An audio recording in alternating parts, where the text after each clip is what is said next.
Eh, Assalamualaikum, Shalom. Mohon izin memperkenalkan diri. Nama Gabriel Sarbunga, NIM 201202, kelompok 3. Jadi di sini saya akan mempresentasikan tentang kapasitansi dielektrik atau F6. Apa itu kapasitansi dielektrik? Jadi kapasitansi adalah jumlah elektron yang dapat disimpan di bawah tekanan yang diberikan oleh listrik atau tegangan volt atau volt. Sifat kapasitansi dalam elektron ditujukan untuk kapasitor.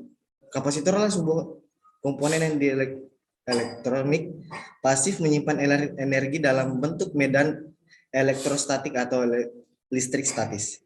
Dielektrik adalah suatu bahan yang memiliki daya hantar arus yang sangat kecil atau bahkan hampir tidak ada.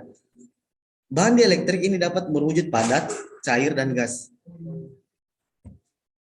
Nah, dasar teorinya itu ada kapasitor merupakan komponen elektrik yang dapat menyimpan muatan listrik. Struktur kapasitor terbuat dari dua buah plat metal yang dipisahkan oleh suatu bahan elektrik. Bahan-bahan dielektrik yang umum dikenal misalnya udara, vakum, keramik, gelas, dan lain-lain. Muatan pasif tidak dapat mengalir menuju kutub negatif dan sebaliknya, muatan negatif tidak dapat menuju ke ujung kutub positif. Karena terpisah oleh dua bahan elektrik, ya, yang non konduktif Coulombs pada abad 18 menghitung bahwa satu Coulomb sama dengan 6,25 kali 1018 elektron. Lalu Michael Faraday membuat postulan bahwa sebuah kapasitor memiliki kapasitas sebesar 1 farad dengan tegangan 1 volt dapat membuat elektron sebanyak 1 coulomb. Rumusnya itu dengan rumus Q sama dengan V. Keterangannya itu Q itu adalah besar muatan, C itu kapasitansi, V itu tegangan. Dan untuk persamaan kapasitansi adalah C sama dengan epsilon O kali A dibagi D. Nah, dan untuk membuat energi yang tersimpan dalam kapasitor itu adalah U sama dengan setengah atau 1/2 dikali CV pangkat 2. Flowchart. Pertama itu yang kita buka itu langkah-langkahnya itu start. Habis itu buka simulasi PET, baru itu buat rangkaian pada PET yang telah ditentukan. Atur nilai tegangan jarak antar kedua plat dan luas penumpang. Habis itu catat hasil pada tabel. Nah, habis itu selesai. Lalu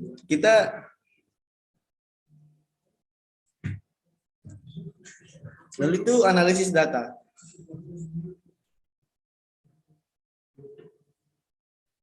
Ini adalah hasil tabel dari data 1 dan data 2. Tabel 1 itu data tanpa dielektrik. Tabel 2 itu data dengan dielektrik.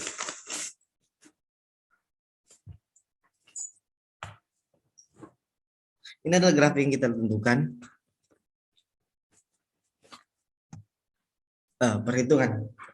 Perhitungan pertama itu data 1 mencari epsilon O.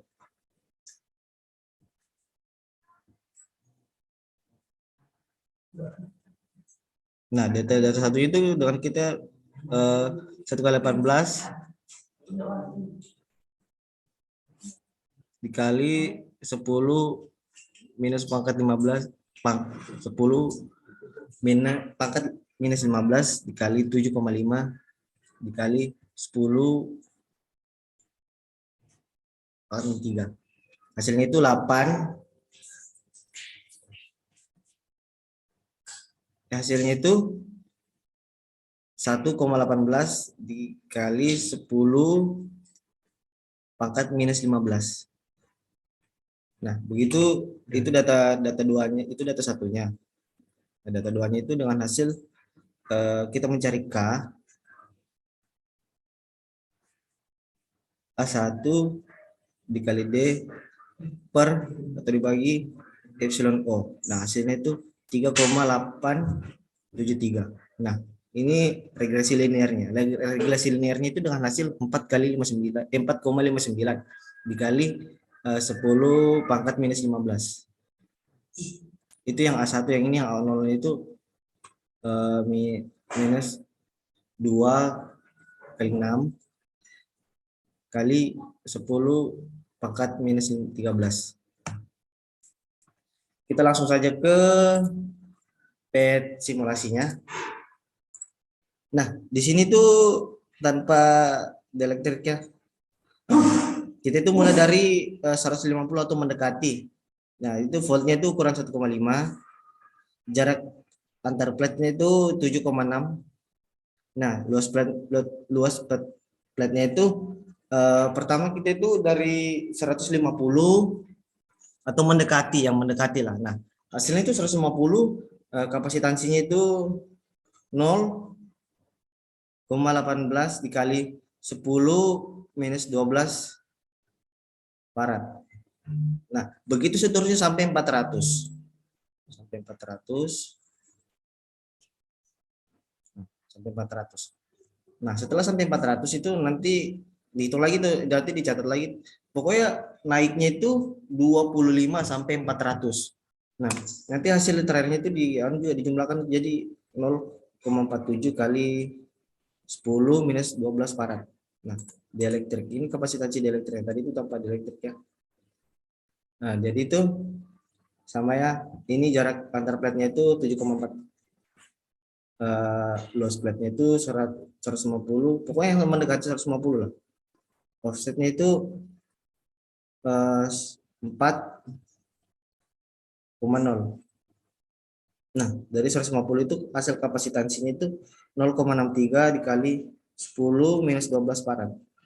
10 pangkat minus 12 farad. Nah, sama kita tadi itu per 25 sampai 400.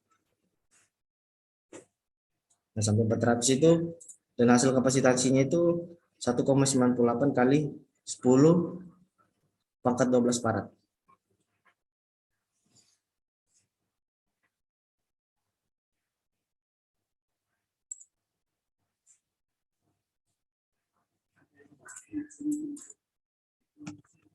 Nah, kesimpulannya itu dapat diambil kesimpulan bahwa prinsip kerja kapasitor plat sejajar, dua plat sejajar yang luasnya sama diberikan muatan berlebihan. Muatan berlebihan berlawanan jenis. Struktur kapasitor terdiri dari dua plat metal yang dipisah oleh bahan dielektrik dari satuan.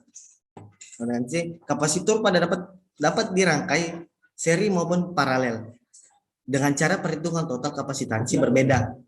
Nilai kapasitor diketahui dengan dua cara, berupa angka yang tercetak di badan kapasitor dan dengan identifikasi warna. Mohon maaf jika ada kekurangan. Terima kasih.